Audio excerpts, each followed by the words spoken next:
Most smartwatches today can measure your running cadence, but how exactly does your watch track your cadence? Let's break it down together.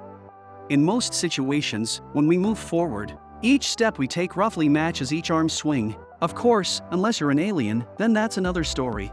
And a watch, as the name suggests, sits on your wrist. You raise your hand to check the time, and maybe admire your watch a bit, besides telling time and looking good. Once you put an accelerometer inside the watch can detect your arm movements as you run, and count each forward and back swing, and that count becomes your cadence. To make sure the accelerometer can reliably pick up those arm swings, Garmin engineers collected tons of running motion data during development.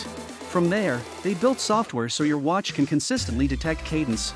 But certain situations can cause inaccurate cadence readings. For example, if you start taking off your jacket mid-run, that motion isn't part of normal running movement, so your cadence or even your running power may look strange. Or maybe your arm swing is just very different from most runners. Like running with your arm held way up, looking like you're charging forward with a pistol, doing some wild style, or playing an imaginary violin. If you only swing big every few steps, your cadence numbers may also look off.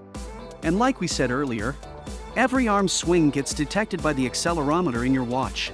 If your arm swing supports good running efficiency, or at least is similar to most runners, your cadence readings should be accurate. But if your cadence looks unusual, it might be worth checking whether your arm swing or overall movement pattern needs a bit of adjusting.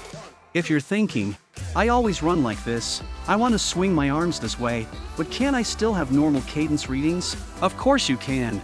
We recommend wearing a running dynamics pod. Its built-in accelerometer can track your cadence instead.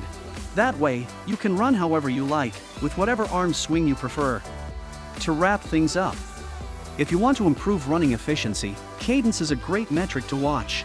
And you can also take a moment once in a while to check how you're swinging your arms. If your watch shows big fluctuations in cadence, but you want to keep your preferred arm swing in running form, then consider using a running dynamics pod for more consistent cadence tracking. Thanks for watching.